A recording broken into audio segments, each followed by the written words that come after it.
Selamat datang di channel Cerita Kehidupan. Sebelum lanjut ke cerita selanjutnya, yuk subscribe dan like. Absen dulu di kolom komen ya ah. Udara pagi di kediaman keluarga Adiguna terasa lebih dingin dari biasanya. Setidaknya bagi Sarah. Di meja makan yang terbuat dari kayu jati mewah itu, aroma kopi mahal dan roti panggang mentega menyeruak. Namun selera makan Sarah sudah hilang sejak ia melihat tumpukan kertas di samping piringnya. Aris, suaminya, duduk dengan kemeja polo bermerek, sibuk menggeser layar ponselnya untuk memeriksa kurs mata uang euro. Di sampingnya, Ibu Mira, ibu mertua Sarah, sedang menyesap teh dengan anggun, sesekali melirik Sarah dengan tatapan yang sulit diartikan. Makanlah yang banyak. Sarah, kau akan butuh tenaga ekstra minggu ini, ujar Ibu Mira pelan. Namun nadanya mengandung perintah yang tak terbantahkan. Sarah meraih tumpukan kertas itu. Matanya membelalak saat membaca baris demi baris tulisan tangan mertuanya. Ini apa, Bu? Itu daftar tugasmu selama kami pergi ke Swiss. Jawab Aris tanpa mengalihkan pandangan dari ponselnya. Aku dan ibu sudah merundingkannya. Karena kau tidak ikut, kau punya banyak waktu luang untuk membereskan rumah yang selama ini kau telantarkan. Sarah mengerutkan kening. Menelantarkan? Aris, setiap hari aku bangun jam 5 pagi, memasak, mencuci, dan memastikan semua kebutuhan kalian terpenuhi tanpa asisten rumah tangga. Kapan aku menelantarkannya? Ibu Mira meletakkan cangkir tehnya dengan dentingan yang sengaja dikeraskan. Maksud Aris adalah pembersihan total. Sarah, lihat taman belakang. Rumputnya sudah mulai liar. Aku ingin kau mencangkulnya sendiri, menanam ulang bibit mawar yang baru kubeli, dan memastikan sistem irigasinya diperbaiki. Jangan panggil tukang kebun, mereka hanya akan membuang-buang uang. Sarah menatap daftar itu lebih dalam. Poin kedua, mengosongkan dan menyikat gudang tua di lantai bawah tanah. Poin ketiga, mengecat ulang pagar depan yang mulai mengelupas. Poin keempat, mencuci semua gorden kristal di ruang tamu secara manual. Bu, ini pekerjaan untuk 5 orang laki-laki dewasa. Bagaimana mungkin aku menyelesaikannya dalam 7 hari sendirian? Suara Sarah mulai bergetar. Jangan manja, bentak Aris tiba-tiba, membuat Sarah terlonjak. Kami sudah bekerja keras sepanjang tahun untuk bisa menikmati liburan ini. Kau hanya di rumah, menikmati fasilitas yang aku berikan. Apa susahnya berbakti sedikit pada keluarga suami? Sarah menatap suaminya, pria yang dulu berjanji akan menjaganya saat mereka menikah 3 tahun lalu. Namun, sejak perusahaan keluarga Aris naik daun, janji itu menguap bersama rasa hormatnya pada Sarah yang hanya seorang anak yatim piatu tanpa koneksi bisnis.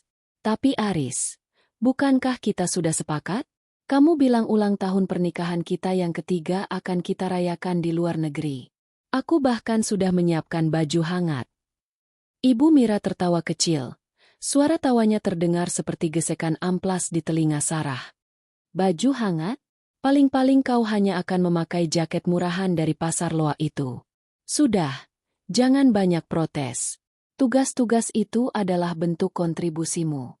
Jika rumah ini tidak mengkilap saat kami pulang, jangan harap aku akan memberikan uang bulanan untuk keluargamu di kampung. Sarah terdiam. Kalimat, keluarga di kampung, selalu menjadi senjata pamungkas untuk membungkamnya. Meski ia tahu ayahnya sudah lama tiada dan ibunya pun telah berpulang, Aris dan mertuanya sering menggunakan dalih, biaya perawatan makam, atau sumbangan atas nama keluarga Sarah, sebagai alat kontrol. Sepanjang hari itu, Sarah mulai mengerjakan daftar mustahil tersebut. Ia memulai dengan taman belakang. Matahari menyengat kulitnya yang pucat. Peluh mengucur deras membasahi daster sederhananya. Ia berjongkok di atas tanah, mencabut rumput liar dengan tangan yang mulai lecet. Dari balik jendela kaca ruang tengah yang sejuk karena AC, ia bisa melihat Aris dan Ibu Mira sedang mencoba beberapa setel pakaian musim dingin yang baru saja datang dari butik ternama. Mereka tertawa, berfoto di depan cermin, seolah Sarah yang sedang kepanasan di luar sana hanyalah bagian dari dekorasi taman yang tidak penting. Aris, lihat syal kasmir ini, cocok tidak untuk ibu? Suara Ibu Mira terdengar samar menembus kaca. Sangat cocok, Bu. Kita harus terlihat berkelas di ST Moritz nanti. Kita tidak ingin orang-orang mengira kita membawa beban yang tidak perlu. Jawab Aris sambil melirik ke arah taman, ke arah Sarah. Sarah menghentikan cangkulnya sejenak. Ia merasa dadanya sesak. Bukan karena lelah, tapi karena rasa hina yang perlahan membakar harga dirinya. Ia melihat tangannya yang kotor oleh tanah dan teringat pesan ayahnya dulu. Jangan pernah biarkan orang lain mencuri cahayamu, Sarah. Kamu berharga. Namun saat ini, cahayanya terasa sangat redup. Ia hanya seorang istri yang dianggap beban. Seorang wanita yang sengaja dibuat sibuk dengan lumpur dan debu agar tidak mengotori kemewahan yang akan dinikmati suami dan mertuanya di negeri seberang. Malam harinya, tubuh Sarah terasa remuk. Ia masuk ke kamar dengan langkah gontai, berharap Aris akan memberikan sedikit pijatan atau setidaknya kata-kata penyemangat.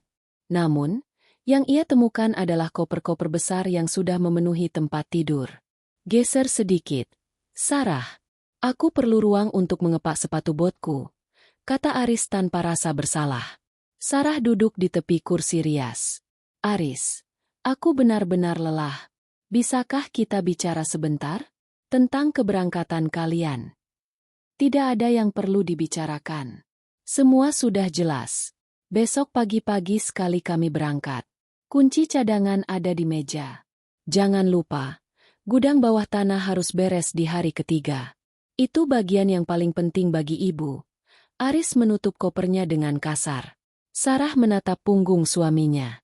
Ada sesuatu yang aneh.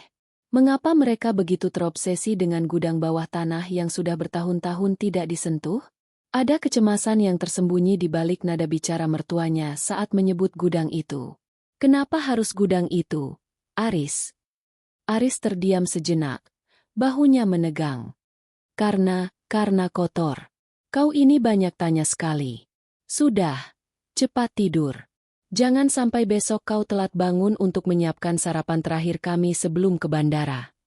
Sarah berbaring di sofa kamar. Karena tempat tidur sudah dikuasai oleh koper dan perlengkapan musim dingin Aris. Dalam kegelapan, ia menatap langit-langit. Meraba lecet di telapak tangannya. Ia tidak tahu bahwa dalam beberapa hari ke depan, daftar tugas yang dibuat untuk menyiksanya ini justru akan menjadi kunci yang membukakan pintu kebenaran yang selama ini disembunyikan darinya. Pagi buta di hari keberangkatan. Suasana rumah sudah gaduh. Suara roda koper yang beradu dengan lantai marmer terdengar seperti genderang perang bagi telinga Sarah. Ia sudah terjaga sejak jam 4 pagi, berkutat di dapur menyiapkan sarapan lengkap. Nasi goreng spesial, telur mata sapi yang pinggirannya garing sempurna, dan kopi hitam pekat kesukaan Aris. Wajah Sarah tampak kuyu. Kurang tidur dan rasa pegal akibat mencangkul taman kemarin membuat gerakannya sedikit lambat. Saat ia sedang menata piring, Ibu Mira masuk ke ruang makan dengan pakaian perjalanan yang sangat glamor. Setelan beludru berwarna marun dengan bros emas besar di kerahnya. Lama sekali, Sarah. Kita harus berangkat ke bandara 2 jam lagi. Kau ingin kami ketinggalan pesawat? Tegur Ibu Mira sambil menarik kursi dengan kasar. Maaf, Bu. Ini sudah siap. Sahut Sarah pelan. Aris menyusul tak lama kemudian. Tampak segar setelah mandi. Ia mengenakan jam tangan mewah yang baru dibelinya bulan lalu. Mereka berdua makan dengan lahap. Sementara Sarah berdiri di sudut meja, menunggu instruksi selanjutnya seperti seorang pelayan di rumah sendiri. Setelah menghabiskan kopinya, Aris mengeluarkan sebuah amplop coklat dari saku jaketnya. Ini uang untuk kebutuhan rumah selama kami pergi. Gunakan seefisien mungkin. Jangan dipakai untuk foya-foya atau membeli barang tidak berguna. Sarah menerima amplop itu. Terasa sangat tipis. Saat ia mengintip isinya, matanya berkaca-kaca. Aris, ini hanya 500.000 rupiah? Untuk 2 minggu? Aku harus membeli bahan cat, bibit tanaman, dan perlengkapan pembersih gudang seperti yang ibu minta. Uang ini bahkan tidak cukup untuk membeli semen dan cat pagar. Ibu Mira mendengus remeh. Cari cara. Sarah, kau itu dari keluarga miskin. Harusnya kau sudah ahli dalam hal menghemat uang. Gunakan kreativitasmu. Jangan hanya tahu meminta. Sarah menarik napas panjang, mencoba mengumpulkan keberanian yang tersisa. Aris, Aku tahu kalian marah padaku, tapi tolong setidaknya biarkan aku ikut. Aku bisa membantu membawa tas, mengurus paspor kalian di sana, atau apa saja. Aku sudah menabung sedikit dari uang belanja selama setahun ini untuk membuat paspor. Aku hanya butuh tiket. Tiba-tiba, suara tawa Ibu Mira meledak, memecah keheningan ruang makan. Itu bukan tawa bahagia, melainkan tawa penghinaan yang menyayat hati. Ikut kami. Ibu Mira mengulangi kata-kata itu seolah itu adalah lelucon paling konyol abad ini. Sarah, coba kau lihat cermin di sana. Lihat kulitmu yang kusam, tanganmu yang kasar karena tanah, dan pakaianmu yang bahkan tidak layak dipakai oleh asisten rumah tangga teman-temanku. Ibu Mira berdiri, berjalan mendekati Sarah, lalu menyentuh ujung daster Sarah dengan 2 jari, seolah takut tertular kuman. Kau itu wanita miskin, Sarah. Kau tidak punya kelas. Tempatmu bukan di kabin pesawat first class menuju Zurich. Tempatmu adalah di sini, di balik pagar rumah ini, menjaga aset kami agar tetap bersih. Kau tidak cocok ikut kami berlibur ke luar negeri. Penampilanmu hanya akan mempermalukan nama keluarga Adiguna. Bayangkan jika rekan bisnis Aris melihatnya membawa istri yang terlihat seperti pengungsi. Sarah menoleh ke arah Aris, mencari pembelaan. Aris, apa kau juga berpikir begitu? Aris menghela napas, tampak terganggu. Ibu ada benarnya. Sarah, liburan ini bukan cuma soal senang-senang, tapi soal networking.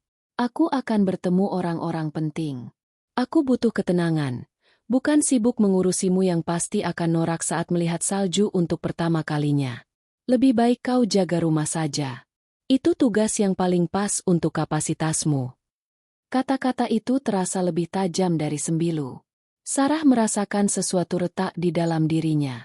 Selama ini ia bertahan karena mengira Aris hanya sedang terpengaruh ibunya. Namun kini ia sadar bahwa suaminya sendiri memang memandangnya sebelah mata. Oh, satu lagi. Ibu Mira menambahkan sambil merogoh tasnya. Ia mengeluarkan sebuah tas kecil berisi paspor miliknya dan milik Aris. Aku tahu kau diam-diam membuat paspor. Jadi, untuk mencegahmu melakukan hal bodoh seperti menyusul kami dengan uang tabungan rahasiamu itu. Ibu Mira berjalan menuju kompor yang masih menyala. Dengan gerakan cepat, ia menyambar sebuah dokumen biru dari atas meja dapur. Paspor Sarah yang ternyata sudah diambil Ibu Mira dari laci kamar Sarah secara diam-diam. Jangan, Bu, teriak Sarah. Tapi terlambat. Ibu Mira mendekatkan sudut paspor itu ke api kompor. Dalam hitungan detik, api menjilat kertas berharga itu. Sarah jatuh terduduk di lantai dapur, melihat identitas dan impiannya hangus menjadi abu di depan matanya sendiri. Nah, sekarang kau tidak punya alasan untuk pergi kemanapun, ujar Ibu Mira puas, mematikan kompor dengan tenang. Aris hanya melihat kejadian itu tanpa ekspresi. Ayo, Bu, taksinya sudah di depan. Mereka berjalan keluar, meninggalkan Sarah yang masih bersimpuh di lantai dapur yang dingin.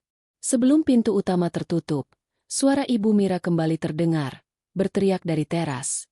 Ingat, Sarah, gudang bawah tanah. Jika aku pulang dan masih ada debu di sana, kau tahu konsekuensinya. Bra, pintu tertutup rapat. Keheningan yang mencekam menyergap rumah besar itu.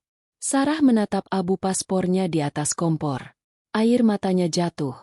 Tapi kali ini bukan air mata kesedihan yang lemah. Ada kemarahan yang mulai membara di balik matanya yang sembab. Ia berdiri, menyeka air matanya dengan punggung tangan yang kasar. Ia menatap amplop Rp500.000 di atas meja. Mereka ingin ia menjadi penjaga rumah yang miskin dan penurut? Baik, ia akan melakukan apa yang mereka minta. Ia akan menjaga rumah ini dengan caranya sendiri. Sarah berjalan menuju gudang bawah tanah, tempat yang begitu ditekankan oleh mertuanya.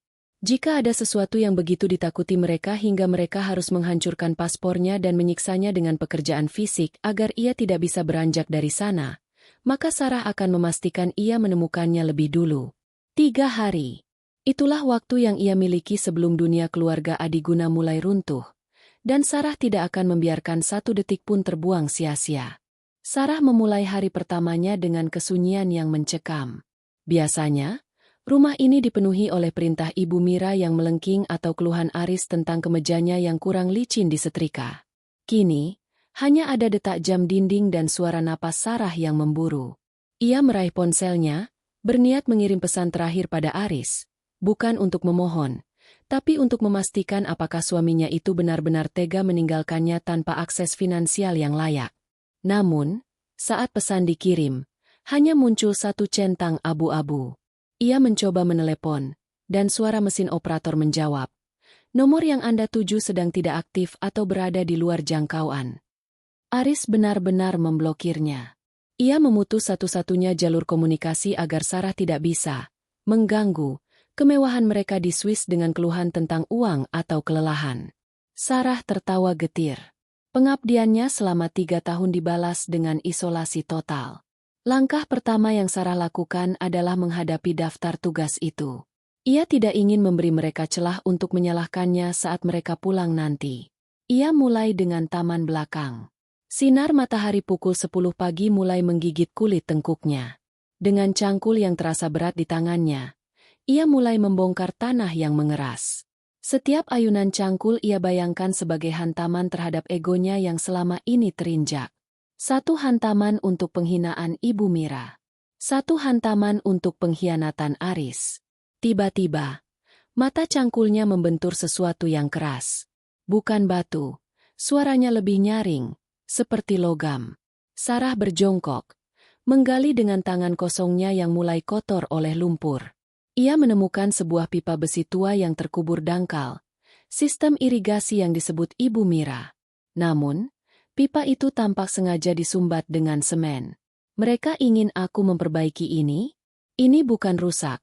Ini disengaja agar air meluap dan merusak fondasi jika tidak ditangani dengan benar," gumam Sarah. Ia mulai menyadari sesuatu. Tugas-tugas ini bukan sekadar hukuman, tapi cara untuk memastikan Sarah kelelahan secara fisik sehingga ia tidak punya energi untuk berpikir atau pergi kemanapun. Menjelang sore, tubuh Sarah terasa seperti dipukuli. Ia masuk ke dalam rumah, membersihkan diri seadanya, dan menatap amplop Rp500.000 di atas meja. Uang itu tidak akan cukup untuk membeli bahan-bahan renovasi yang diminta. Ia harus memutar otak. Sarah teringat pada sebuah kotak kecil di bawah tempat tidurnya.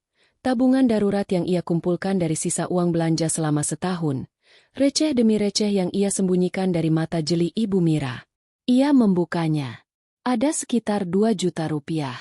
Itu adalah uang untuk kebebasannya, suatu saat nanti, dan sepertinya saat itu adalah sekarang. Malam itu, Sarah tidak bisa tidur di sofa. Ia memutuskan untuk masuk ke kamar utama, kamar Aris dan dirinya. Ia melihat laci meja rias yang biasanya tertutup rapat kini sedikit terbuka karena Aris terburu-buru. Di dalamnya, ia menemukan sebuah kunci tua dengan gantungan kayu berbentuk ukiran bunga melati. Sarah tertegun. Itu adalah kunci milik ayahnya. Ia mengenali ukiran itu karena ayahnya sendiri yang membuatnya sebelum meninggal 10 tahun lalu. Mengapa kunci itu ada pada Aris? Dan mengapa kunci itu diletakkan di laci rahasia? Rasa penasaran mulai mengalahkan rasa lelahnya. Ia teringat poin ketiga di daftar tugas, membersihkan gudang bawah tanah.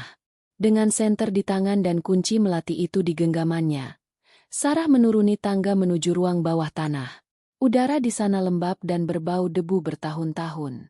Gudang itu dipenuhi dengan barang-barang pecah belah tua, kain-kain penutup furnitur yang sudah menguning, dan tumpukan kardus.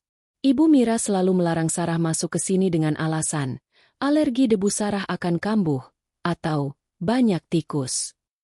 Namun sekarang, Sarah diperintahkan untuk membersihkannya secara total. Ini kontradiktif. Sarah mulai menggeser tumpukan kardus di pojok ruangan. Di balik sebuah lemari kayu besar yang sudah dimakan rayap, ia melihat sebuah pintu kecil yang terbuat dari besi. Hampir tidak terlihat karena warnanya menyatu dengan tembok yang kusam. Ada lubang kunci di sana. Dengan tangan gemetar, Sarah memasukkan kunci melati milik ayahnya. Klik. Bunyi mekanis itu terdengar begitu nyaring di kesunyian malam.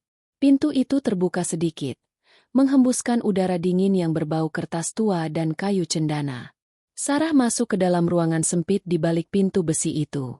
Di sana tidak ada harta karun berupa emas atau permata, melainkan sebuah brankas baja berukuran sedang dan sebuah kotak kayu jati. Di atas kotak kayu itu, tergeletak sebuah surat wasiat dengan kop surat kantor notaris terkenal yang tertanggal tepat 1 bulan setelah pernikahan Sarah dan Aris. Mata Sarah membelalak saat membaca nama yang tertera di sana sebagai ahli waris. Sarah Indah Lestari. Jadi selama ini, suara Sarah tercekat di tenggorokan. Ia menyadari bahwa selama 3 hari ke depan, bukan ia yang harus melayani keluarga Adiguna. Justru keluarga itulah yang selama ini hidup di atas keringat dan harta peninggalan ayahnya yang mereka rampas dengan tipu daya pernikahan ini. Sarah menutup kembali pintu besi itu. Ia tidak akan menghancurkannya sekarang. Ia butuh bantuan profesional. Ia kembali ke atas, duduk di lantai dapur dengan rencana yang mulai tersusun rapi di kepalanya. Aris dan Ibu Mira mungkin sedang tertawa di atas pesawat mewah menuju Swiss sekarang, membayangkan Sarah yang sedang berkubang lumpur dan debu. Mereka tidak tahu bahwa dengan meninggalkan Sarah sendirian di rumah ini, mereka baru saja memberikan kunci untuk menghancurkan kerajaan palsu yang mereka bangun. Kalian bilang aku tidak cocok ikut ke luar negeri. Sarah tersenyum tipis, sebuah senyuman yang belum pernah terlihat selama 3 tahun terakhir. Kalian benar. Aku punya urusan yang jauh lebih besar di sini. 3 hari. Sarah hanya butuh 3 hari untuk membalikan keadaan sebelum penjaga rumah ini mengubah statusnya menjadi pemilik rumah. Lampu pijar yang temaram di gudang bawah tanah berayun pelan, menciptakan bayangan panjang yang menari-nari di dinding lembab. Sarah berlutut di depan kotak kayu jati yang ia temukan di balik pintu besi rahasia. Dengan tangan gemetar, ia memasukkan kunci melati itu ke lubang kunci kotak tersebut. Klek! Kotak itu terbuka. Aroma kayu cendana dan kertas tua menyeruak. Di dalamnya terdapat tumpukan sertifikat tanah, buku tabungan atas nama ayahnya, Bapak Raharjo, dan sebuah buku harian kecil bersampul kulit. Sarah mengambil buku harian itu dan membukanya pada halaman yang ditandai dengan selembar foto lama. Foto itu memperlihatkan ayahnya sedang berjabat tangan dengan seorang pria yang lebih muda, yang tak lain adalah almarhum ayah Aris. Sarah membaca baris demi baris tulisan tangan ayahnya.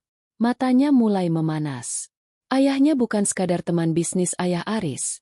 Ayahnya adalah investor utama yang menyelamatkan perusahaan keluarga Adiguna dari kebangkrutan belasan tahun silam. Sebagian besar aset yang kini dinikmati Aris dan Ibu Mira, termasuk rumah mewah yang sedang ia tempati ini, ternyata adalah aset milik ayahnya yang dikelola di bawah bendera keluarga Adiguna dengan perjanjian bagi hasil yang sangat besar untuk Sarah. Jadi, rumah ini bukan milik mereka. Bisik Sarah dengan suara serak. Ini milikku. Segalanya adalah milikku. Ia kemudian beralih ke brankas baja di sudut ruangan. Di buku harian itu, ayahnya menuliskan sebuah tanggal, hari lahir Sarah. Ia mencoba kombinasi angka tersebut pada brankas. Klik. Pintu baja berat itu terbuka perlahan. Isinya membuat jantung Sarah seakan berhenti berdetak. Di sana tersimpan perhiasan-perhiasan peninggalan ibunya yang selama ini dikatakan Aris telah hilang dirampok saat mereka pindah rumah. Ada juga dokumen kepemilikan saham mayoritas atas perusahaan Adiguna Group yang sudah ditandatangani di atas materai. Namun kolom penerimanya masih kosong, hanya menunggu tanda tangan Sarah untuk dikukuhkan sebagai pemilik sah. Sarah menyadari sebuah kenyataan pahit yang sangat menyakitkan. Aris menikahinya bukan karena cinta, melainkan sebagai syarat hukum untuk menguasai aset-aset ini. Ibu Mira dan Aris telah menipu Sarah selama 3 tahun, membuatnya merasa seperti wanita miskin yang menumpang hidup, padahal merekalah yang selama ini parasit, menghisap kekayaan warisan ayahnya. Kalian membuatku sibuk agar aku tidak punya waktu untuk melihat semua ini. Sarah tertawa getir. Air mata jatuh di atas dokumen saham tersebut. Kalian mengirimku ke gudang ini untuk membersihkannya. Berharap aku hanya akan menyapu debu tanpa pernah membuka pintu ini. Kemarahan yang dingin mulai menguasai dirinya. Sarah mengambil ponselnya. Ia tidak lagi mencoba menghubungi Aris yang telah memblokirnya. Sebaliknya, ia mencari satu nama di daftar kontaknya yang selama ini dilarang oleh Aris untuk ia hubungi. Pak Baskoro, pengacara kepercayaan almarhum ayahnya. Dulu, Aris mengatakan bahwa Pak Baskoro adalah penipu yang ingin merebut harta warisan Sarah yang sedikit. Sarah yang polos saat itu mempercayainya. Namun sekarang, ia tahu siapa penipu sebenarnya. Meskipun jam menunjukkan pukul 2 pagi, Sarah nekat mengirim pesan singkat. Pak Baskoro, ini Sarah, putri Pak Raharjo. Saya sudah menemukan kotak jati dan kunci melati itu. Saya butuh bantuan Bapak sekarang. Hanya dalam hitungan detik, ponsel Sarah bergetar. Pak Baskoro menelepon balik. Non Sarah? Suara pria tua di seberang sana terdengar penuh kelegaan sekaligus kecemasan. Syukurlah.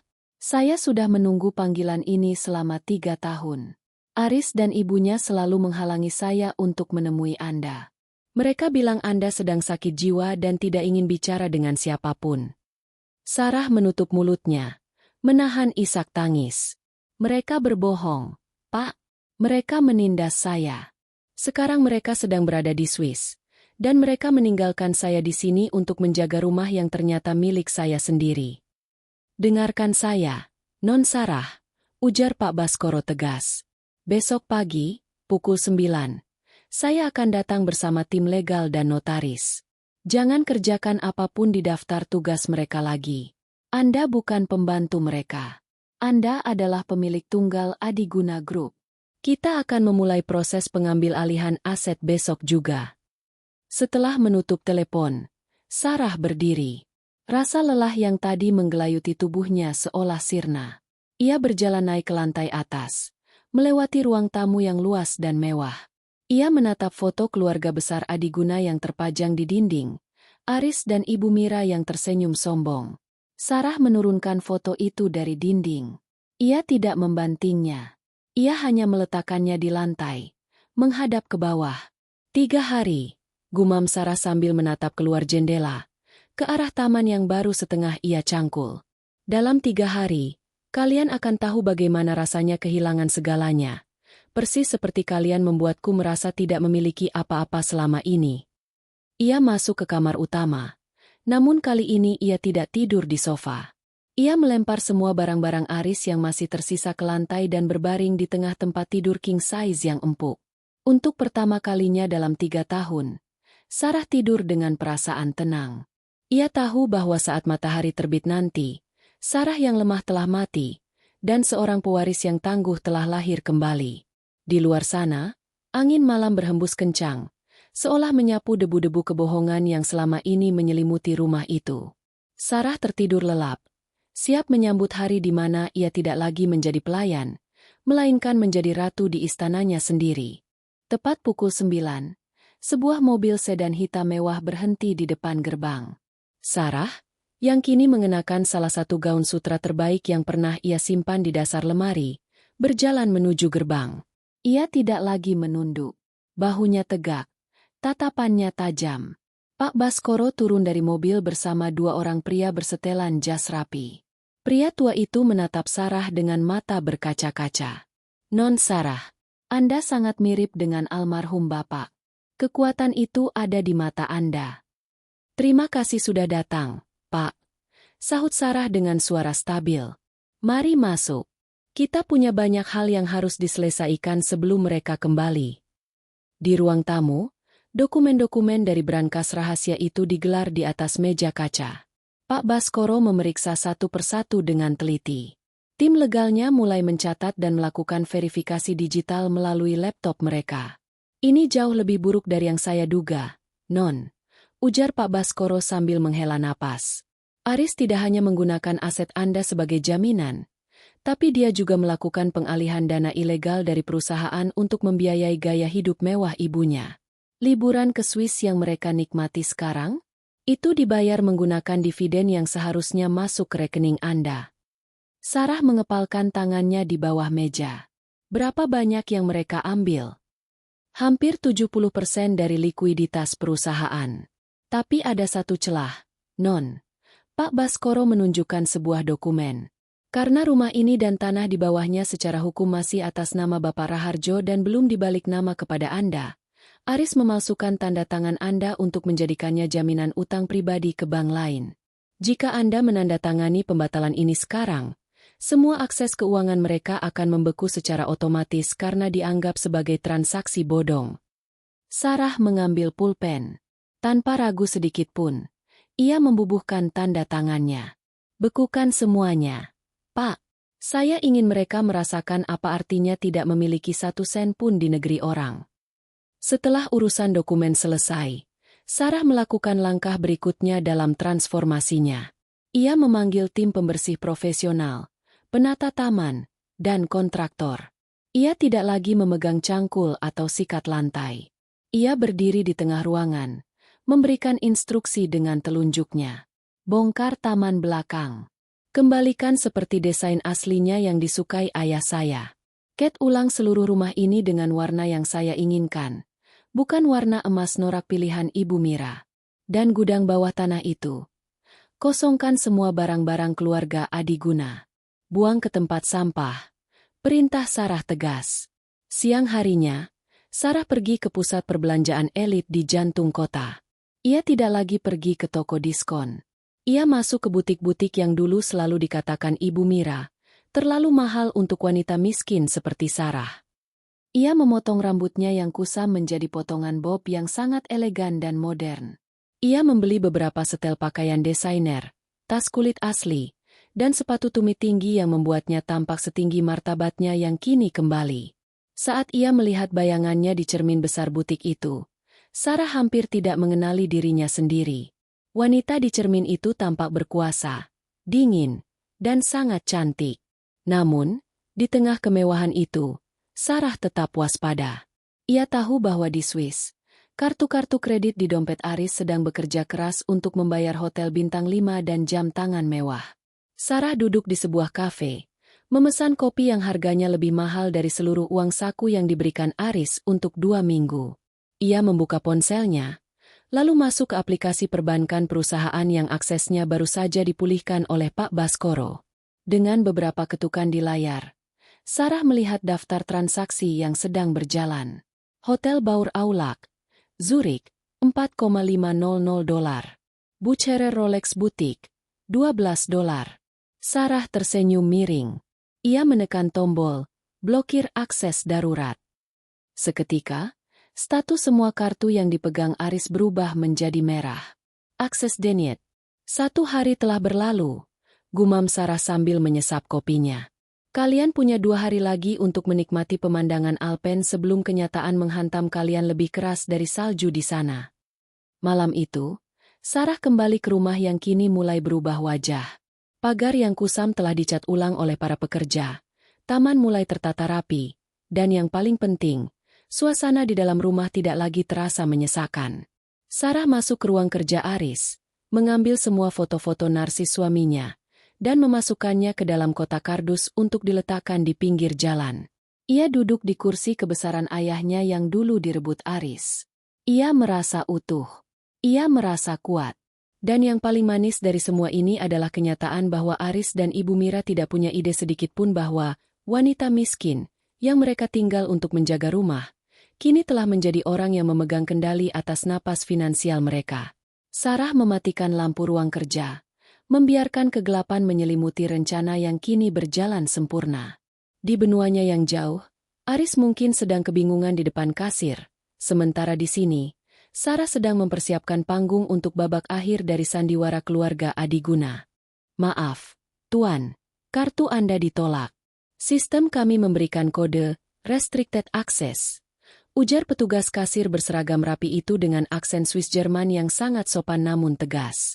Aris mencoba tertawa, meski keringat dingin mulai membasahi punggungnya di balik jaket kasmir mahalnya. Itu tidak mungkin. Mungkin mesin Anda yang rusak.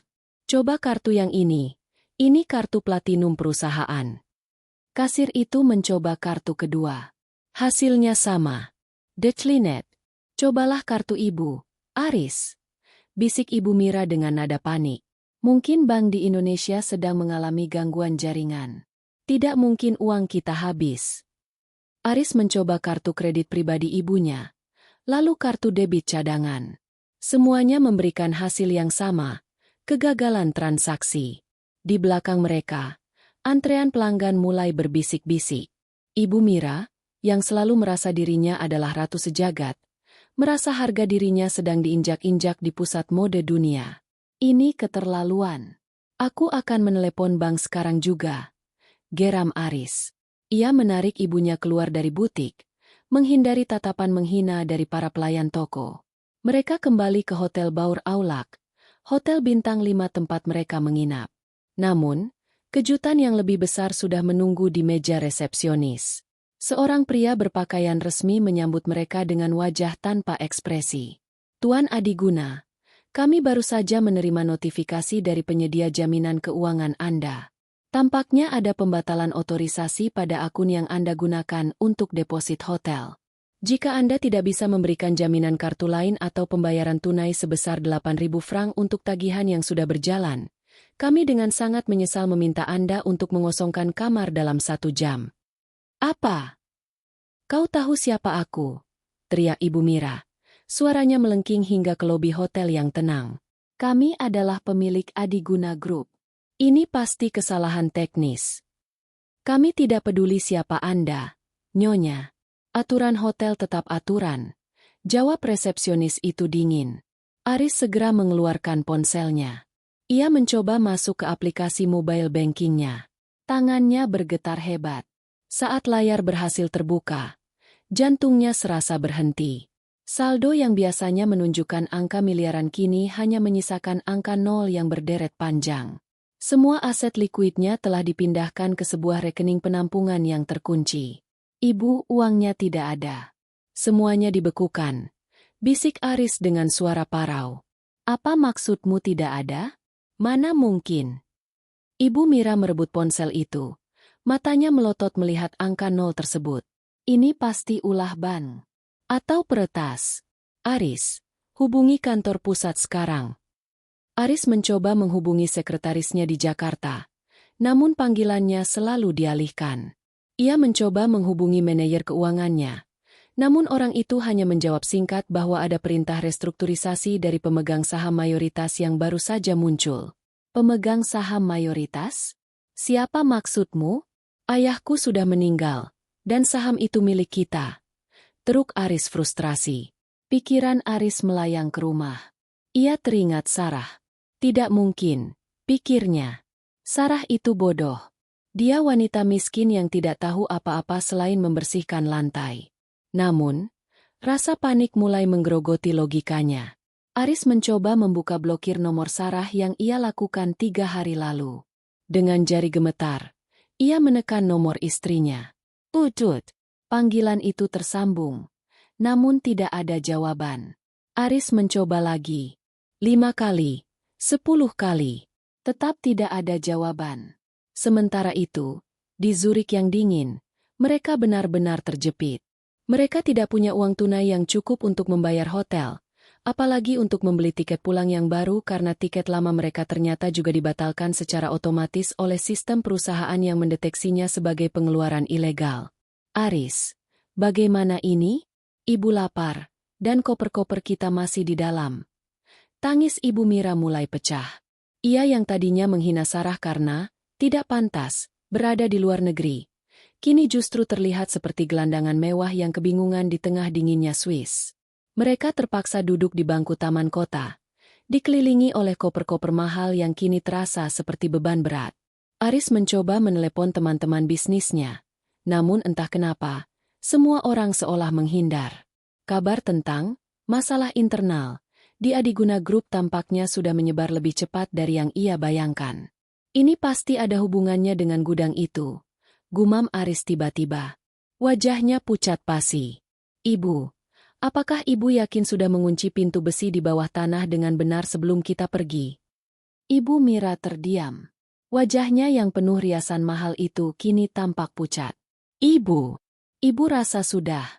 Tapi ibu memberikan daftar tugas membersihkan gudang itu pada Sarah agar dia sibuk dan tidak curiga. Ibu bodoh. Bentak Aris untuk pertama kalinya pada ibunya. Jika dia menemukan kotak itu, kita habis. Saat itu, sebuah notifikasi masuk ke ponsel Aris. Sebuah pesan singkat dari nomor yang sangat ia kenali. Nomor Sarah. Aris dengan cepat membukanya, berharap ada permintaan maaf atau bantuan. Namun, pesan itu hanya berisi sebuah foto. Foto surat wasiat almarhum Pak Raharjo yang sudah dilegalisir oleh kantor notaris Baskoro Oko.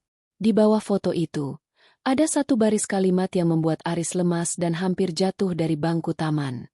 Bagaimana cuaca di Swiss? Aris?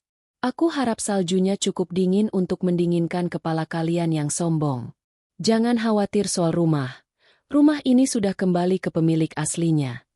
Aris mencoba menelepon kembali dengan histeris. Sarah, Sarah, angkat. Apa yang kau lakukan? Kau tidak bisa melakukan ini padaku. Namun, di belahan bumi yang lain, Sarah hanya melihat layar ponselnya yang menyala di atas meja marmer barunya. Ia menyesap teh kamomilnya dengan tenang, menikmati pemandangan taman belakang yang kini sudah bersih dari lumpur dan kebohongan. 3 hari yang lalu kalian bilang aku tidak cocok di sana, bisik Sarah pada layar ponselnya. Sekarang, mari kita lihat seberapa cocok kalian bertahan hidup tanpa uangku di sana. Sarah mematikan ponselnya, meletakkannya dalam posisi terbalik, dan kembali menikmati kesunyian rumahnya yang mewah. Sementara itu, di Swiss, badai salju mulai turun, sama dinginnya dengan nasib yang menanti Aris dan ibunya. Aris, hubungi dia lagi.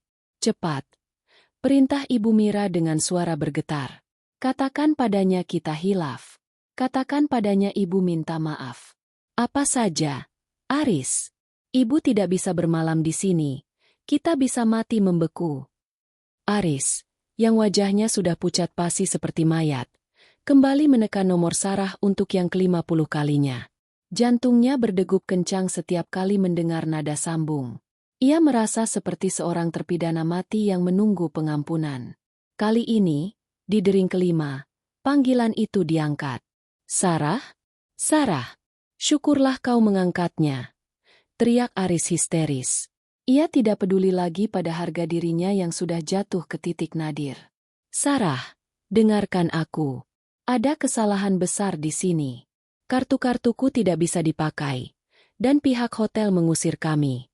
Kami terjebak di jalanan. Sarah, tolong, aktifkan kembali akses rekening perusahaan sekarang juga. Di seberang sana, keheningan menyambut teriakan Aris. Keheningan yang begitu tenang hingga Aris bisa mendengar detak jantungnya sendiri yang tidak beraturan. Sarah, kau masih di sana kan? Aris bertanya dengan suara yang mulai mengecil. Aku di sini, Aris.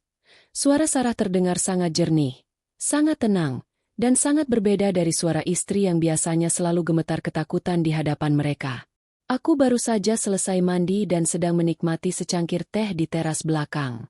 Taman yang kau minta aku cangkul sendiri itu, ternyata jauh lebih indah saat aku membayar profesional untuk menatanya kembali. Persetan dengan taman itu, bentak Aris. Namun segera ia merendahkan suaranya saat Ibu Mira menyenggol lengannya. Maaf maksudku. Tolonglah, Sarah. Ibu sedang sakit. Dia kedinginan. Kami butuh uang untuk hotel dan tiket pulang. Aku berjanji, sesampainya di Jakarta, kita akan bicarakan semuanya baik-baik. Bicara baik-baik. Sarah tertawa kecil. Suara tawa yang membuat bulu kuduk Aris berdiri. Seperti saat kalian bicara padaku 3 hari lalu? Saat kau membiarkan ibumu membakar pasporku dan menyebutku wanita miskin yang tidak pantas menginjakan kaki di luar negeri. Itu hanya emosi. Sarah, ibu hanya ingin kau menjaga rumah agar tetap aman. Aris mencoba membela diri dengan alasan yang terdengar sangat bodoh bahkan di telinganya sendiri. Dan aku sedang melakukannya. Aris, aku sedang menjaga rumahku. Sarah menekankan kata, rumahku. Aku sudah mengganti semua kunci pintu. Aku sudah membuang semua barang-barang kalian yang berbau sampah ke gudang. Bukan gudang bawah tanah yang kau rahasiakan itu, tapi gudang pembuangan akhir di depan komplek. Oh, dan aku juga baru saja menandatangani surat pemberhentianmu sebagai direktur utama di perusahaan ayahku. Mendengar itu, Aris merasa dunianya benar-benar runtuh. Kau tidak bisa melakukan itu. Aku suamimu. Secara hukum, kau adalah orang yang memalsukan dokumen untuk menjaminkan aset yang bukan milikmu. Pak Baskoro sedang menyiapkan laporan polisi. Jadi, saran terbaikku untukmu adalah, nikmati salju di sana selagi kau masih bisa menghirup udara bebas, ujar Sarah dingin. Tiba-tiba, Ibu Mira merebut ponsel dari tangan Aris. Sarah, ini ibu. Kau jangan kurang ajar ya. Kau itu hanya anak yatim piatu yang kami pungut dari jalanan. Berani sekali kau memperlakukan kami seperti ini. Cepat transfer uangnya sekarang, atau ibu akan pastikan kau menderita seumur hidupmu. Halo, Ibu Mira. Sahut Sarah dengan nada manis yang mematikan. Masih punya tenaga untuk memaki? Baguslah. Itu artinya ibu masih cukup kuat untuk berjalan mencari kedutaan besar. Tapi jangan berharap banyak, karena aku sudah mengirimkan rincian penggunaan dana ilegal yang ibu pakai untuk belanja tas-tas mewah itu kepada tim audit. Ibu tahu apa artinya? Rekening pribadi ibu juga sudah dalam pengawasan. Ibu Mira tertegun. Ponsel di tangannya hampir jatuh. Kau iblis. Sarah. Bukan, Bu. Aku hanya wanita miskin yang sedang sibuk menjaga rumah, seperti perintah ibu. Jawab Sarah. Sekarang, tolong jangan telepon lagi. Aku punya jadwal janji temu dengan perancang busana untuk merombak seluruh isi lemari yang dulu ibu kuasai. Maaf, aku sedang sangat sibuk. Klik. Panggilan terputus. Aris mencoba menghubungi kembali, namun kali ini operator menjawab bahwa nomor tersebut sudah tidak dapat dihubungi. Sarah telah memutus jalur komunikasi terakhir mereka. Di bawah lampu jalan Zurich yang temaram, Aris dan Ibu Mira saling pandang. Mereka adalah gambaran dari keangkuhan yang baru saja dihancurkan oleh kenyataan. Ibu Mira mulai menangis terseduh-seduh, meratapi nasibnya yang kini tidak lebih baik dari gelandangan yang sering ia hina di Jakarta. Aris, bagaimana ini? Tangis Ibu Mira. Aris tidak menjawab. Ia menatap layar ponselnya yang kini menunjukkan sisa baterai 1%. Ia teringat kata-katanya sendiri 3 hari lalu. Penampilanmu hanya akan mempermalukan kami di sana. Kini, justru merekalah yang menjadi tontonan memalukan bagi orang-orang yang lewat di trotoar. Tanpa uang, tanpa akses, dan tanpa rumah untuk pulang, keluarga Adiguna yang sombong itu kini harus menghadapi malam terpanjang dalam hidup mereka. Sementara di Jakarta, Sarah menutup pintu kaca terasnya, mematikan lampu, dan pergi tidur dengan senyuman kemenangan yang tulus untuk pertama kalinya. Kita harus ke kedutaan, Aris. Hanya mereka yang bisa memulangkan kita, bisik Ibu Mira dengan suara parau. Ia tidak lagi memiliki kekuatan untuk berteriak. Rasa lapar dan dingin telah menguras seluruh kesombongan yang selama ini ia banggakan. Dengan sisa tenaga dan beberapa koin franc yang ditemukan Aris di saku celana lamanya, mereka menumpang transportasi umum menuju KBRI. Di sana, mereka harus mengantre bersama warga negara lain yang mengalami masalah dokumen. Ironis, mengingat 3 hari lalu mereka merasa sebagai bangsawan yang berada di atas hukum dan kelas sosial. Saat bertemu dengan petugas konsuler, Aris mencoba menggunakan nama besarnya. Saya Aris Adiguna, pemilik Adiguna Group. Kami dirampok secara digital. Istri saya di Jakarta melakukan sabotase terhadap semua rekening kami. Petugas itu memeriksa data di komputer. Tuan Adiguna, kami sudah menerima laporan dari firma hukum Baskoro Co. di Jakarta. Ada pemberitahuan bahwa posisi Anda di perusahaan sedang dalam sengketa hukum dan paspor Anda telah dilaporkan untuk dibekukan karena dugaan penggelapan aset perusahaan. Kami hanya bisa memberikan surat perjalanan laksana paspor untuk kepulangan Anda, namun Anda harus membiayai tiket Anda sendiri. Tapi kami tidak punya uang, teriak Ibu Mira putus asa. Jika demikian, Anda harus menghubungi kerabat lain di Indonesia untuk mengirimkan dana. Kedutaan tidak membiayai tiket pulang warga negara yang sedang dalam sengketa keuangan pribadi, jawab petugas itu dengan nada datar yang profesional. Aris mencoba menghubungi teman-temannya, kolega bisnisnya, hingga kerabat jauh. Namun, jawabannya seragam. Maaf, kami mendengar sedang ada masalah di Adiguna Group. Kami tidak ingin terlibat. Sarah telah bekerja dengan sangat cepat. Melalui Pak Baskoro, Ia telah merilis pernyataan pers terbatas tentang audit internal perusahaan, yang secara efektif mengisolasi Aris dari semua dukungan finansial. Sementara itu, di Jakarta, suasana rumah sudah berubah total. Sarah berdiri di tengah ruang tamu, mengawasi para pekerja yang sedang mengangkut sofa-sofa bludru pilihan Ibu Mira yang bernuansa emas norak. Buang semua ini, perintah Sarah kepada tim logistik. Ganti dengan furnitur minimalis kayu jati yang dulu disukai ayah saya. Dan semua pakaian di kamar sebelah, masukkan ke dalam plastik sampah dan kirim ke panti asuhan. Pak Baskoro datang dengan membawa setumpuk dokumen baru. Non Sarah, proses hukum berjalan sangat lancar. Bank-bank telah mengonfirmasi pembatalan jaminan aset. Yang lebih menarik, kami menemukan bahwa Aris diam-diam memiliki simpanan di sebuah bank kecil atas nama ibunya. Saya sudah meminta pengadilan untuk memblokir rekening itu sebagai bagian dari sita jaminan atas kerugian perusahaan. Sarah tersenyum puas. Ia melihat ke arah gerbang rumah. Pagar yang dulu kusam kini sudah dicat hitam elegan. Papan besar bertuliskan, dijual disewakan. Yang ia minta pasang kemarin kini sudah berdiri tegak. Mengapa dijual, Non? Bukankah ini rumah kenangan Bapak? Tanya Pak Baskoro heran. Rumah ini sudah terlalu banyak menyimpan kenangan buruk. Pak, bau pengkhianatan mereka masih menempel di dinding-dinding ini, sahut Sarah tenang. Saya sudah membeli sebuah unit penthouse di pusat kota menggunakan dana pribadi ayah saya yang baru saja cair. Rumah ini akan saya jual, dan hasilnya akan saya sumbangkan untuk Yayasan Pendidikan Anak-anak Yatim Piatu. Saya ingin memulai hidup baru tanpa bayang-bayang keluarga adiguna. Sore itu, ponsel Sarah berdering lagi. Nama, Aris, muncul di layar. Sarah mengangkatnya, namun ia tidak meletakkan ponsel itu di telinga. Ia menyalakan fitur speaker agar Pak Baskoro juga bisa mendengar. Sarah, tolong, ini terakhir kalinya aku memohon. Suara Aris terdengar pecah, diiringi suara latar keramaian stasiun. Ibu jatuh pingsan di jalan. Kami tidak punya uang bahkan untuk membeli makan malam.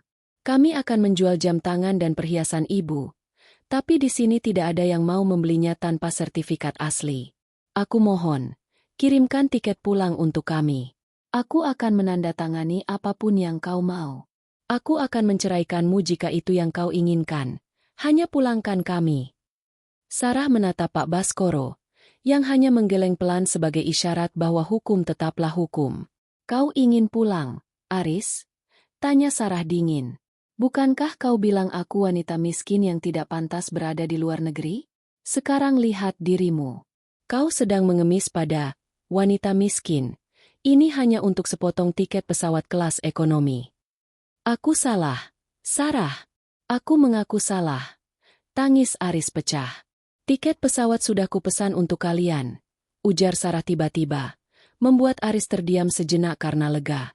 Namun, kalimat Sarah berikutnya kembali menghancurkannya. Tapi bukan untuk hari ini. Tiketnya untuk 3 hari lagi. Jadwal penerbangan paling murah dengan 3 kali transit. Anggap saja itu waktu bagi kalian untuk merenungi semua perbuatan kalian di jalanan Zurich. Dan satu lagi, Aris. Ya, Sarah. Jangan harap ada yang menjemput kalian di bandara. Dan jangan harap bisa masuk ke rumah ini lagi. Kunci sudah diganti, dan barang-barang kalian sudah menunggu di kantor polisi sebagai barang bukti. Sarah mematikan telepon sebelum Aris sempat menjawab.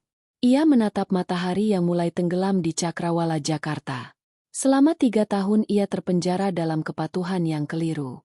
Kini, dalam 3 hari, ia telah meruntuhkan tembok-tembok yang mengurungnya. Siapkan tim keamanan di bandara saat mereka tiba, Pak, kata Sarah pada Pak Baskoro. Saya ingin mereka langsung dibawa ke kantor polisi untuk pemeriksaan awal. Saya tidak ingin mereka menginjakan kaki di tanah ini sebagai orang bebas. Sarah berjalan menuju mobil barunya yang terparkir di halaman. Ia tidak lagi menoleh ke belakang. Rumah besar itu kini tampak asing baginya. Persis seperti Aris dan Ibu Mira yang kini bukan lagi siapa-siapa dalam hidupnya. Ibu Mira tampak sangat menyedihkan. Rambutnya yang biasanya tertata rapi di salon langganan kini berminyak dan berantakan. Wajahnya pucat. Matanya cekung karena terus-menerus menangis dan kurang tidur. Ia mengenakan jaket yang sama selama berhari-hari, dan aroma kemewahan yang dulu melekat padanya telah menguap, digantikan oleh bau keringat dan keputusasaan. Aris, apakah Sarah benar-benar tega melakukan ini? Bisik Ibu Mira saat pesawat mulai menurunkan ketinggian menuju Bandara Soekarno-Hatta.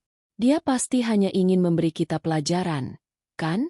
Dia akan menunggu kita di pintu kedatangan dengan mobil Alphard. Lalu kita akan pulang dan semuanya akan kembali normal, kan? Aris tidak menjawab. Ia hanya menatap kosong ke jendela pesawat. Ia jauh lebih logis daripada ibunya yang masih terjebak dalam delusi. Ia tahu foto-foto dokumen yang dikirimkan Sarah bukan sekadar gertakan. Sarah yang ia kenal, Sarah yang penurut dan pendiam, telah mati. Wanita yang sekarang memegang kendali adalah sosok asing yang sangat ia takuti. Saat pesawat mendarat dan roda-rodanya menyentuh landasan, jantung Aris berdegup kencang. Mereka keluar dari pesawat dengan membawa tas jinjing yang isinya berantakan. Mereka tidak lagi memiliki koper-koper besar. Sebagian besar barang mewah mereka terpaksa ditinggalkan atau dijual dengan harga sangat murah di Zurich hanya untuk sekadar bertahan hidup selama menunggu jadwal penerbangan. Mereka berjalan melewati lorong imigrasi dengan langkah gontai. Saat keluar ke area penjemputan, Ibu Mira langsung mengedarkan pandangan, mencari papan nama bertuliskan, keluarga Adiguna, atau sopir pribadi mereka, Pak Jono. Mana dia? Aris? Mana sopirnya? Tanya Ibu Mira panik. Namun, yang menyambut mereka bukanlah sopir dengan seragam rapi, melainkan dua orang pria bersetelan safari gelap dan tiga orang petugas kepolisian berseragam lengkap. Di tengah-tengah mereka, berdiri Pak Baskoro dengan wajah dingin. Tuan Aris Adiguna dan Nyonya Mira Adiguna? Tanya salah satu petugas kepolisian sambil menunjukkan lencana. Aris membeku. Ya, itu saya. Ada apa ini? Kami memiliki surat perintah untuk membawa Anda ke markas kepolisian untuk pemeriksaan terkait laporan penggelapan aset perusahaan, pemalsuan dokumen otentik, dan penyalahgunaan dana Adiguna Group, ujar petugas itu tegas. Ibu Mira menjerit histeris. Apa-apaan ini? Kami baru saja pulang dari luar negeri. Kami butuh istirahat. Di mana Sarah? Panggil wanita itu ke sini. Non Sarah sedang sibuk dengan urusan yang jauh lebih penting, Nyonya. Sela Pak Baskoro dengan nada tenang yang menusuk. Beliau sedang dalam proses penandatanganan pengalihan seluruh kepemilikan rumah yang Anda tempati kepada pihak ketiga. Oh, dan beliau menitipkan ini untuk kalian. Pak Baskoro menyodorkan sebuah amplop coklat. Aris membukanya dengan tangan bergetar.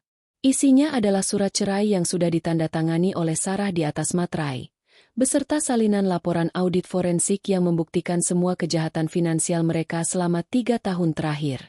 Sarah menceraikanku. Aris bersuara lirih, hampir tidak terdengar. Bukan hanya menceraikan, Tuan Aris. Beliau menghapus Anda sepenuhnya dari hidupnya. Tambah Pak Baskoro. Semua fasilitas, nama besar, dan akses yang Anda nikmati selama ini secara hukum telah ditarik kembali, karena semuanya dibangun di atas harta peninggalan almarhum Bapak Raharjo yang Anda kuasai secara tidak sah. Petugas polisi mulai melingkarkan borgol di pergelangan tangan Aris. Kerumunan orang di bandara mulai berhenti dan menonton adegan memalukan itu. Orang-orang berbisik. Beberapa mengambil foto dan video. Keluarga Adiguna yang dulu sangat menjaga gengsi, kini menjadi tontonan gratis di depan publik. Lepaskan aku. Ini salah paham. Sarah. Kiki. Ibu Mira berteriak memanggil nama panggilan Sarah, mencoba menggunakan sisa-sisa kedekatan yang sebenarnya tidak pernah ada. Ibu mohon, Kiki, jangan begini pada ibu. Namun, teriakan itu sia-sia. Mereka digiring menuju mobil polisi yang sudah menunggu di luar. Saat melewati pintu kaca bandara, Aris sempat melihat sebuah layar televisi besar di area ruang tunggu yang sedang menyiarkan berita bisnis sore itu. Headline berita tersebut tertulis, Transformasi Adiguna Group, Sarah Indah Lestari resmi menjabat sebagai komisaris utama, membuka era baru perusahaan yang lebih transparan. Di layar itu, tampak foto Sarah yang sangat berbeda. Ia tampak anggun, berwibawa, dan sangat cantik dengan setelan jas kerja yang mahal. Ia tersenyum ke arah kamera, sebuah senyuman yang menyiratkan kemenangan mutlak. Aris tertunduk lesu saat kepalanya ditekan masuk ke dalam mobil polisi. Ia teringat kata-katanya di meja makan sebelum berangkat ke Swiss. Kau hanya di rumah, menikmati fasilitas yang aku berikan. Sekarang, ia menyadari bahwa dialah yang selama ini menikmati fasilitas Sarah, dan saat Sarah mengambilnya kembali, Aris tidak lebih dari sekadar debu yang beterbangan. Mobil polisi itu meluncur membelah kemacetan Jakarta, membawa mereka menuju sel tahanan yang dingin, sangat jauh dari kemewahan Swiss yang mereka impikan. Sementara itu, di sebuah kantor gedung pencakar langit, Sarah menutup laporannya, mematikan televisi, dan menatap lampu-lampu kota yang mulai menyala. Ia telah menyelesaikan tugasnya. Ia telah menjaga rumahnya, menjaga hartanya, dan yang paling penting, menjaga harga dirinya. Di dalam ruang kunjungan penjara yang lembab dan berbau pembersih lantai murahan, Aris duduk di balik kaca pembatas. Wajahnya yang dulu klimis kini tampak kusam, dengan lingkaran hitam di bawah mata yang tak bisa disembunyikan. Ia mengenakan seragam oranye yang kontras dengan kulitnya yang pucat. Di sampingnya, Ibu Mira tampak jauh lebih menderita. Rambutnya telah memutih banyak, dan tangannya terus gemetar, gejala kecemasan akut yang menyerangnya sejak ia kehilangan semua kemewahannya. Mereka menunggu seseorang. Dan orang itu akhirnya datang. Pintu ruang kunjungan terbuka. Sarah masuk dengan langkah yang mantap. Ia mengenakan setelan blazer berwarna putih gading yang tampak sangat kontras dengan suramnya ruangan itu. Rambut pendeknya tertata rapi, dan sebuah tas tangan kulit klasik tersampir di lengannya. Ia tidak tampak marah. Ia tampak tenang. Tipe ketenangan yang hanya dimiliki oleh mereka yang telah menang secara mutlak. Sarah duduk di kursi seberang mereka dan mengangkat gagang telepon. Aris dengan cepat melakukan hal yang sama. Sarah, Kiki. Suara Aris terdengar parau melalui kabel telepon. Terima kasih sudah mau datang. Aku mohon, cabut laporannya. Aku akan menceraikanmu secara resmi tanpa menuntut apapun. Ibu sudah tidak tahan di sini. Dia sakit-sakitan. Sarah menatap Ibu Mira yang kini menunduk. Tidak berani menatap mata menantu yang dulu ia injak-injak. Kau sudah menceraikanku, Aris. Putusan pengadilan sudah keluar bulan lalu. Dan soal laporan polisi, aku tidak bisa mencabutnya. Itu bukan lagi urusan pribadiku, tapi urusan perusahaan dan negara karena adanya unsur pencucian uang. Kiki, tolonglah ibu, nak. Ibu Mira akhirnya bersuara. Tangisnya pecah. Ibu hilaf. Ibu janji akan jadi ibu yang baik untukmu. Kita bisa tinggal di rumah kecil saja, asalkan kita bersama lagi. Sarah tersenyum tipis, sebuah senyuman yang tidak mencapai matanya. Rumah kecil? Ibu lupa? Ibu bilang aku tidak cocok ikut ke luar negeri karena aku wanita miskin. Sekarang, Ibu dan Aris tidak punya rumah sama sekali. Rumah besar itu sudah terjual. Dan seperti yang kujanjikan, seluruh hasilnya sudah kusalurkan ke panti asuhan tempat anak-anak yang benar-benar membutuhkan masa depan. Sarah mengeluarkan selembar foto dari tasnya dan menempelkannya ke kaca pembatas. Itu adalah foto sebuah gedung baru yang megah dengan papan nama, Gria Raharjo, Pusat Pelatihan Keterampilan Wanita. Ini adalah warisan ayahku yang sebenarnya, ujar Sarah. Bukan untuk membiayai liburan mewah orang-orang malas, tapi untuk memberdayakan wanita agar tidak ada lagi yang bisa ditindas dan dihina, miskin, oleh orang-orang seperti kalian. Aris memukul kaca dengan pelan. Kenapa kau begitu kejam, Sarah? Apa 3 tahun pernikahan kita tidak ada artinya bagimu? Justru karena 3 tahun itu sangat berarti bagiku, aku melakukan ini, sahut Sarah tegas. 3 tahun itu mengajariku bahwa kesabaran ada batasnya. Dan pengkhianatan harus dibayar tuntas. Kalian tidak hanya mencuri hartaku. Kalian mencoba mencuri jiwaku dengan membuatku merasa tidak berharga. Sekarang, kalian punya banyak waktu, sekitar 8-10 tahun menurut jaksa, untuk merenungkan apa sebenarnya arti dari harga diri. Sarah meletakkan gagang telepon. Ia berdiri, tidak ingin menghabiskan 1 menit pun lagi di tempat itu. Tunggu, Sarah. Kiki, teriak Aris dari balik kaca. Namun suaranya hanya menjadi gema yang diredam. Sarah berjalan keluar dari penjara. Di luar, Pak Baskoro sudah menunggu di samping mobil SUV mewah miliknya. Sinar matahari sore menyambutnya, terasa hangat dan membebaskan. Semua sudah selesai, Non? Tanya Pak Baskoro sambil membukakan pintu. Sudah, Pak. Bab itu sudah tertutup rapat. Jawab Sarah. Sekarang, kita ke bandara. Saya punya janji temu bisnis di Singapura, dan setelah itu, saya ingin berlibur. Sendiri. Kemana, Non? Sarah menatap paspor barunya yang terselip di saku tasnya. Paspor yang kini tidak akan bisa dibakar oleh siapapun. Ke Swiss. Saya ingin melihat St. Moritz yang sering mereka bicarakan itu. Tapi kali ini, saya pergi sebagai pemilik nasib saya sendiri, bukan sebagai penjaga rumah yang ditinggalkan. Mobil itu meluncur pergi meninggalkan gedung penjara yang kelabu. Di dalam mobil, Sarah membuka tabletnya, memeriksa laporan keuangan perusahaan yang terus menunjukkan grafik kenaikan. Ia bukan lagi Sarah yang takut pada hari esok. Ia adalah wanita yang telah mengubah rasa sakit menjadi kekuatan, dan kemiskinan yang dituduhkan padanya menjadi kekayaan jiwa yang tak ternilai. Cerita tentang menantu yang tertindas itu telah berakhir. Kini, yang tersisa hanyalah Sarah Indah Lestari, seorang wanita yang membuktikan bahwa pembalasan terbaik bukanlah dengan kemarahan yang meluap-luap, melainkan dengan kesuksesan yang elegan dan kebahagiaan yang mandiri. Saat pesawat yang membawanya terbang menembus awan, Sarah melihat ke bawah, ke arah lampu-lampu Jakarta yang mulai berkelap-kelip. Ia tersenyum. Akhirnya, ia tidak hanya menjaga rumah, ia telah menemukan jalan pulang ke dirinya yang sebenarnya. Tamat.